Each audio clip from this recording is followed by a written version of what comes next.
Actif Radio, la radio de l'économie sociale et solidaire et de l'innovation sociale. Oséos propose aux personnes en situation de handicap et d'isolement une expérience sensorielle avec des casques de réalité virtuelle et des vidéos 360 degrés. Bonjour Chloé Bidet. Bonjour. Fondatrice d'Oséos, une SAS créée à Nantes en 2018 et qui aura sûrement bientôt l'agrément ESUS.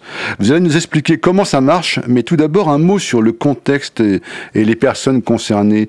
Est-ce que vous voulez montrer avec votre système que l'isolement, qui est parfois ou souvent l'une des problématiques des personnes en situation de handicap, n'est pas une fatalité?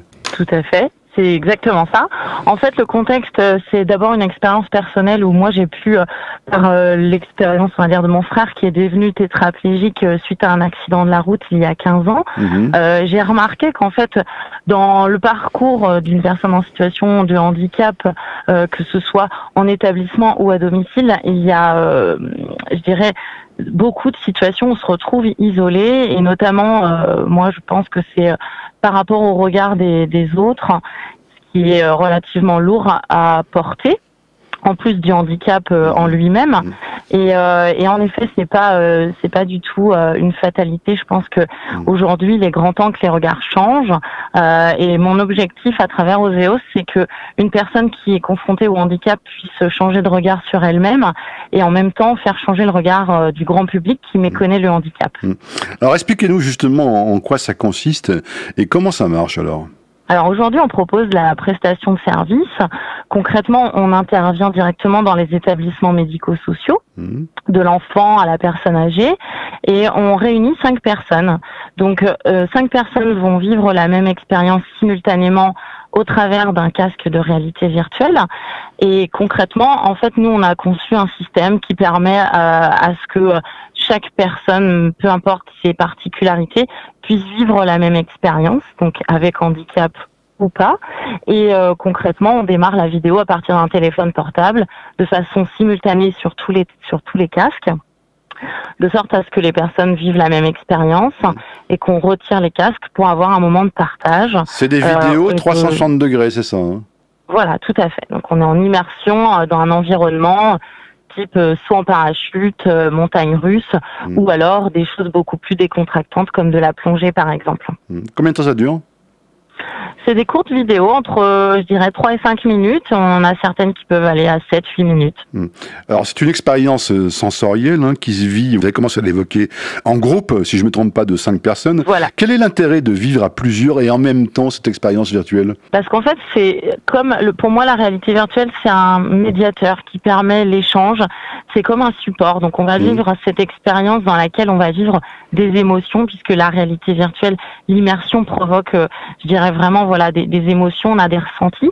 Et l'idée, c'est qu'après, chacun puisse avoir un vrai temps de parole. Donc, je travaille avec des art-thérapeutes qui sont des professionnels de l'accompagnement et qui ont aussi cette facilité à créer une émulation au sein d'un groupe et à donner un temps de parole à chacun pour que il y ait vraiment un moment de partage sur soit des expériences qui vont être qui ont été passées, donc les gens parlent de leurs souvenirs, mais il y a aussi beaucoup de projections, ça donne envie, je dirais, de dépasser le virtuel et de pourquoi pas vivre l'expérience en réel. Est-ce que ces personnes qui font ces prestations, vous parliez d'art thérapeute, sont formées pour justement gérer les émotions et les réactions des utilisateurs, qui doivent être assez impressionnantes parfois, enfin, ça doit être assez étonnant. Je dirais que c'est tout, toutes les compétences sont vraiment justement dans leur profession en tant qu'art thérapeute. Ce sont des personnes qui sont vraiment à l'écoute des particularités. Elles ont cette capacité à toujours s'adapter et à accompagner. Et en fait, je dirais que les réactions sont 100% du temps positives. On a vraiment des retours vraiment extraordinaires. C'est quoi les retours ? Expliquez-nous, c'est quoi les retours ? Eh bien, c'est par exemple une personne en fauteuil qui n'a jamais fait de manège à sensation et qui va vivre ses premières montagnes russes et qui va vivre de réelles émotions, de réelles sensations. Ça peut être quelqu'un qui a je dirais, relativement peur, par exemple, de l'eau, de la mer, et qui va pouvoir s'évader dans un environnement de plongée en sécurité. Il va s'y sentir bien et voilà, c'est voilà des moments qui vont être très festifs et d'autres beaucoup plus relaxants. mais c'est aussi des personnes âgées qui vont parler de leurs souvenirs d'enfance, de guerre, et tout ça, ça part par exemple d'un saut en parachute. Donc vraiment, je dirais que c'est source d'échanges, et on est toujours surpris des réactions, puisque aucune animation ne se passe de la même façon, c'est toujours en fonction du groupe. Alors on a bien compris que ce que vous proposez, c'est un divertissement, mais est-ce que votre objectif, c'est quand même aussi de dépasser le divertissement virtuel pour ouvrir éventuellement le champ des possibles à ces personnes en situation de handicap? C'est exactement l'objectif, c'est-à-dire que je l'aborde comme un divertissement, et je parle pas de thérapie, mais à vrai dire, c'est du divertissement à vertu thérapeutique, dans l'objectif d'ouvrir le champ des possibles, de donner à ces personnes l'envie de rêver, de se projeter et de se dire que voilà, même en situation de handicap, tout est possible. Et je dirais qu'on est tous de toute façon en situation de handicap, quel qu'il soit. L'idée, c'est vraiment d'ouvrir notre esprit, nos croyances limitantes et de s'ouvrir à autre chose.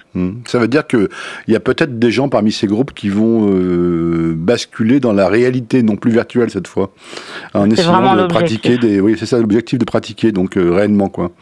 Tout à fait, et de créer du lien vers des lieux inclusifs et accessibles à tous. Oséos, c'est aussi créer nos propres contenus vidéo. J'ai réalisé par exemple une vidéo de wakeboard avec des personnes à mobilité réduite. Rappelez-nous ce que c'est que le wakeboard. Le wakeboard, c'est un peu comme le ski nautique, mais c'est sur une planche, et on est sur un lac tracté par un câble. Et c'est un sport qui est assez extrême, et il est ouvert à tous, et c'est pas forcément quelque chose que même les personnes concernées par le handicap ont connaissance. Donc l'idée, c'est aussi de créer du lien vers les lieux qui accueillent tout le monde et qui soient vraiment inclusifs, en fait. Vraiment. Dernière question, Chloé Bidet. Dans quel type de structure vous proposez cette prestation clé en main? Alors, on intervient par exemple dans les MAS, maisons d'accueil spécialisées, femmes, pareil, foyer, résidence. Ça peut être de l'enfant à la personne âgée. On intervient auprès de tout public, toute forme de handicap. On a cette capacité à accompagner toute particularité, mais on intervient aussi dans les établissements pénitentiaires où là on va plutôt être face à un handicap, je dirais, social, et c'est aussi une solution qui fonctionne super bien. Alors l'objectif d'Oséos, c'est vraiment d'aller partout, je dirais même dans les quartiers, dans les bibliothèques, et puis aussi par exemple aujourd'hui ce qu'on prépare, c'est un service à domicile pour aussi créer du lien au sein des familles, entre les voisins, les amis, qu'on puisse aussi profiter de ces expériences Oséos à domicile. Ça peut être très sympa, parce qu'effectivement, il y a peut-être des gens qui osent pas faire la démarche ou qui sont pas dans ce genre de situation, mais finalement, c'est une possibilité pour eux de découvrir un nouveau monde virtuel, certes, mais qui peut être effectivement créateur de liens sociaux et peut-être de solutions possibles dans leur avenir, quoi. Écoutez, merci infiniment. Ça s'appelle Oséos à Nantes. Merci, Chloé Bidet. C'est ça. Merci à vous. Merci beaucoup. L'économie sociale et solidaire, c'est Actif Radio.